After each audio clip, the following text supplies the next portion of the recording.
nalango samia lavoto auturani tailebu ngoma awai tu ngai malake raki andu tali tawale bundu warra na radio Fijiwan nanto bibi ya wasare matibuya mai sarulo toka andu tali takana warra na radio Fijiwan bula nalango peni watu tigo batulo lomba andu tali takana warra na radio Fijiwan nanto bibi na radio Fijiwan nanto bibi tinabonga ni BNN.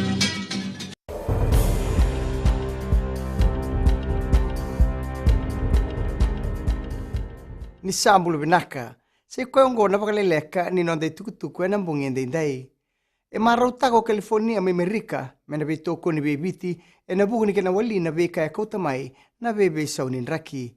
bone tukutuku e bagande tako Jerry Brown na governor mai California e nandua songo e na mataka ndai mai Sacramento kakai ni sianga ni dondonu me bawele taki obiti e na nona itutu bagamata ni tulelai e na Pasifika menga isa sanga takatu endua na sasanga e bakilati ko burubura e na ngonongo na kenandendre wa na climate change sebebe sonin raki tukuna Brown ni sa tu bagarau ke na tinika ruotal na governor e na be korlelebu mai Amerika mera toko na sasanga ongo yendi tiki Brown na lilu ni mata di tu o borrenge mani marama mendoni bagasala se special advisor na Amerika ke na be bonuotal so kina COP23 Sibi ni $2 billion e wakati boy labunduka me tekibu mai e na runondoluka ono.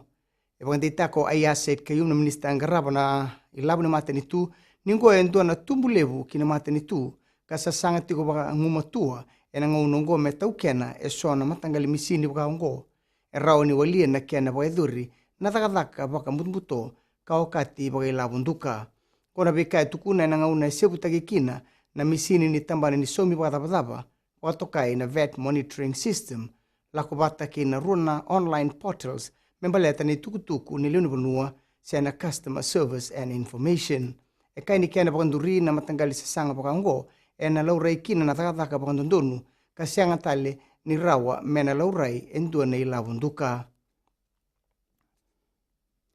kawai tuwa lewe na ngaunongo na ministry ni buli kine wili ni bukete ndole veir na lubenda e kornibuli sa sanga tagatiwa na ngonongo na mate ni tu na non rabale suita legi kornibuli na ngone onko e na ngauna sabagaro kina e na kiana tomani na buli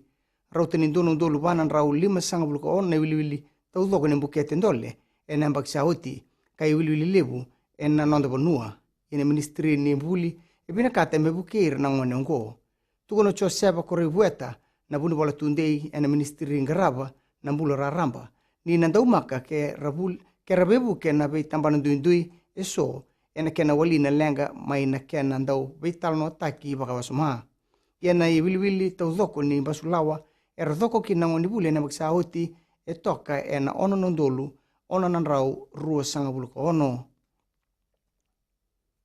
kina gito donador bo baka sakiti o John McKee na buki ningito e toka bua oya o Benito masilevu ngona dorobo endau lewena tau mandatu na lewe abitu kakao makini marutaka na beka e daukina kina timi karoni nonangito e na madlo saoti e na kena sotabi Australia na keni mataini kena sotabi na Maori All Blacks e na runundolu tinika 5 mai davekir na pagleleka ni nonde tukutuku na kene kuri e rono siama na station na Radio Fijiwan Kinambula FM ni weding binaka